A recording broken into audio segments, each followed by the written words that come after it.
সুপ্রিয় সুধী, অনেক শুভেচ্ছা, অনেক ভালোবাসা নেবেন। একটি জাতি, একটি দেশ এগিয়ে যায় শিক্ষার মাধ্যমে। শিক্ষাই একটি জাতির হচ্ছে শক্তি, সবচেয়ে বড় আলো। শিক্ষাই কিন্তু জাতির মেরুদণ্ড। শিক্ষা সভ্যতার রূপায়ণ। একজন ব্যক্তির দেহ, মন, আত্মার সুষম বিকাশের প্রয়াস হলো এই শিক্ষা। বাংলাদেশের বর্তমান সরকার প্রধান তিনি অনেক বেশি শিক্ষিত,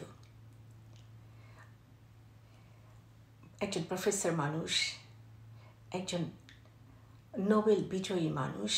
তার কাছে দেশের এবং বিদেশের প্রতিটি মানুষের অনেক বেশি প্রত্যাশা ছিল। সেই প্রত্যাশা আজ গুড়িবালি। তিনি ব্যর্থ হয়েছেন। আমার মতে তার এখন খুব দ্রুত পদত্যাগ করা উচিত। সুসভ্যতার দিকে তাকিয়ে তার এই পদত্যাগ করা উচিত, কিন্তু সেটি করছেন না। তিনি গত সপ্তাহে বলেছেন ভোটারদের অধিকার দিয়েছেন মাত্র 16 বছর বয়সে। পৃথিবী জুড়ে কিন্তু এটি 18। আবার দুদিন আগে শুনলাম যে তিনি বলেছেন এমপিদের বয়স হচ্ছে 21 বছর। আমি বুঝতে পারছি না, তিনি শুধু বয়সের কথাটাই বলছেন। তাদের যোগ্যতা কি? তাদের শিক্ষাগত কতটুকু যোগ্যতা আছে? তাদেরকে নিয়ে তিনি বারবার বলে চলেছেন তারাই নাকি তাকে নিয়োগ দিয়েছেন। আমি সত্যি খুব অবাক হই। কি লজ্জা, কি লজ্জা! উনি যদি একটি বার দাঁড়িয়ে বলতেন, শিক্ষার্থীরা তোমরা শিক্ষাঙ্গনে ফিরে যাও, এই দেশটাকে তোমরাই ভবিষ্যতে শিক্ষার আলোয় এগিয়ে নিয়ে যাবে, সেটি কিন্তু উনি একবারও করেননি। আর সত্যি অবাক লাগে যে পরিপাক শক্তি তো ময়রার দোকানে পাওয়া যায় না, আপনারা সবাই জানেন। সেটি কিন্তু খাদ্যেই তৈরি হয়। তাই অবাক লাগছে আমার যে বাংলাদেশের এই শিক্ষা ব্যবস্থা কোথায় চলে গেল। যাদেরকে আমরা সোকল সমন্বয়কারী বলি, আমি কখনই তাদেরকে সমন্বয়কারী বলি না, তাদেরকে আমি বলি লোভী, প্রতারক এবং মিথ্যেবাদী। কারণ তারা বলেছিল কোটা নিয়ে সে কি আন্দোলন, কোটা তো কোটাই রইল, হাজার হাজার মায়ের বুক খালি হলো। তারা নিজেদেরকে ছাত্র হিসেবে পরিচয় দিয়েছিল। তাহলে এখন কি? তাদের ছাত্র জীবন তো তারা শেষ না করেই উপদেষ্টা হয়ে বসে থাকলো। তারা অনেক বড় প্রতারক। তারা প্রত্যেকটি অবুঝ, যারা যে সমস্ত ছাত্রছাত্রীরা না বুঝেই তাদের সাথে এসেছিল এই সংগ্রামে, তারা তাদের সাথে প্রচণ্ডভাবে প্রতারণা করেছে। তারা ভীষণভাবে প্রতারক। ওই যে বললাম মিথ্যেবাদী, প্রতারক এবং শেষেরটা হচ্ছে লোভী।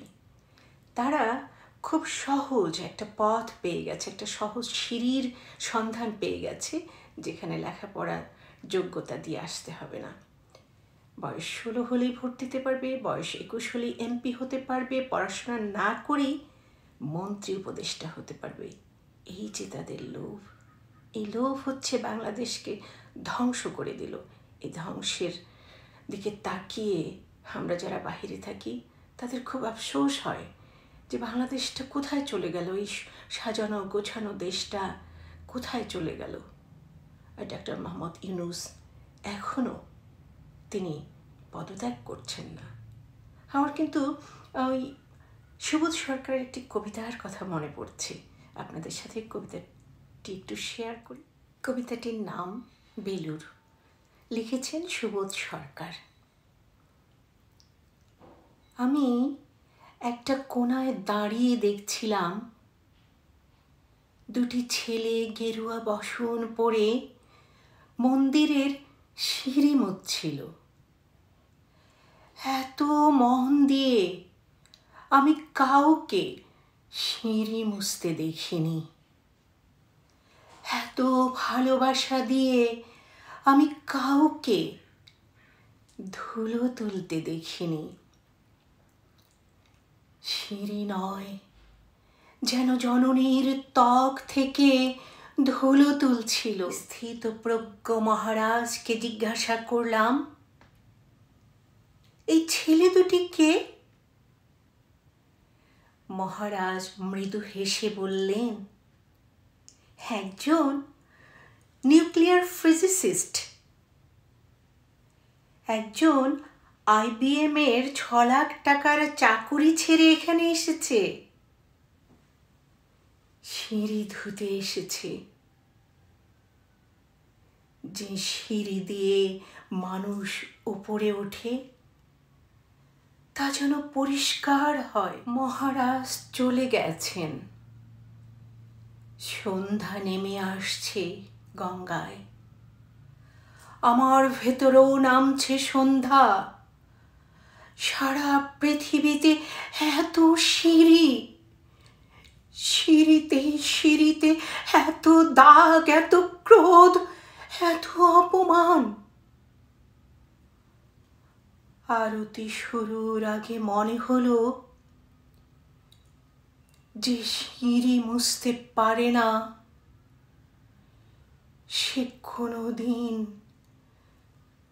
মানুষের চোখের জল মুছতে পারবে না। ধন্যবাদ সবাইকে।